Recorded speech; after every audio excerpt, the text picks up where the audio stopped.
Ya Allah, lindungilah kami dari kezaliman raja itu. Berapa lama ketiduran?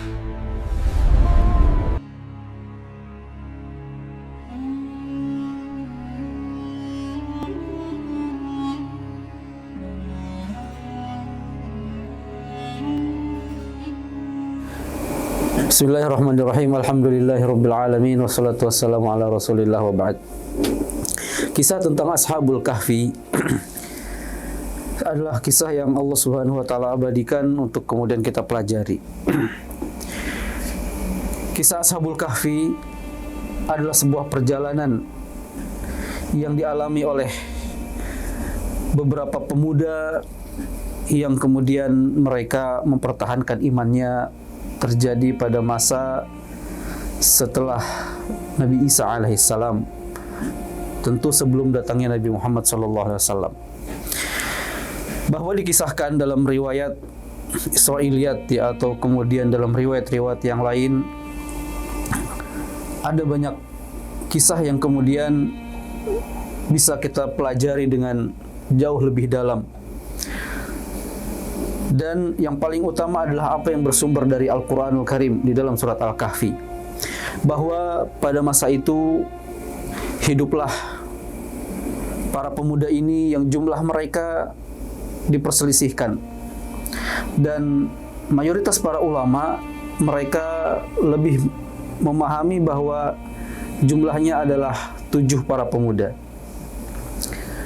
7 para pemuda yang pada saat itu hidup di bawah kekuasaan seorang raja yang sangat zalim, seorang raja yang sangat kejam. Dan raja ini penyembah berhala dan memaksakan semua masyarakatnya untuk menyembah berhala sebagaimana dirinya. Bahkan dia mencari siapapun orang-orang yang menyembah selain berhala, yang menyembah Allah apalagi, itu akan ditangkap dan akan dipenjara, akan disiksa. Jadi sang raja yang zalim dan kejam ini betul-betul mempersulit ruang gerak ibadah orang-orang yang menyatakan diri sebagai kaum muslimin, yaitu orang-orang yang beriman pengikut Nabi Isa alaihissalam. Dan nama daripada raja ini adalah disebutkan sebagai sosok yang bernama Diqyanus. Dan raja yang zalim ini selalu memaksa masyarakatnya untuk berkorban, menyembelih, menghadiahkan, dan memberikan sesuatu kepada berhala-berhala, patung-patung yang mereka buat dengan tangan mereka sendiri, kemudian mereka menyembahnya.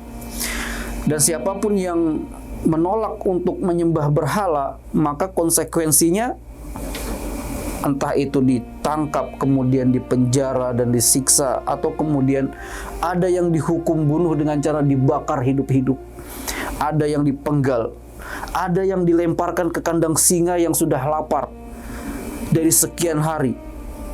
Berbagai macam bentuk penyiksaan dilakukan oleh raja yang kejam ini terhadap rakyatnya, siapapun yang beriman, yang menjadi sebagai seorang muslim pengikut Nabi Isa alaihissalam. Dan kemudian tiba pada suatu masa di mana mereka mengerjakan perayaan. Dan dalam perayaan ini semua masyarakat diwajibkan untuk hadir dan diwajibkan untuk mempersembahkan sesuatu kepada berhala. Dan kemudian ikutlah para pemuda ini yang jumlah mereka 7 orang yang sebelumnya tidak saling mengenal, tidak saling tahu tentang identitas dan kemudian keyakinannya, ikut bersama-sama dalam perayaan tersebut. Tapi kemudian para pemuda yang mereka memiliki keimanan ini terbetik dalam hati mereka tentang bagaimana sesatnya dan bagaimana rusaknya akidah dan keyakinan masyarakat, terutama adalah rajanya yang bernama Diqyanus. Akhirnya karena merasa tidak nyaman dan tidak sesuai dengan hati nurani, akhirnya salah seorang di antara mereka pergi meninggalkan perayaan tersebut dan menyendiri ke sebuah tempat yang agak jauh dari tempat perayaan. Di sebuah tempat yang memang terkadang orang-orang yang ingin menyendiri pergi ke sana. Duduklah orang ini, ya salah seorang di antara mereka, dan merenungkan tentang apa yang sedang dilihat, yang sedang terjadi, sambil kemudian memikirkan bagaimana menjaga keimanan dan keislaman.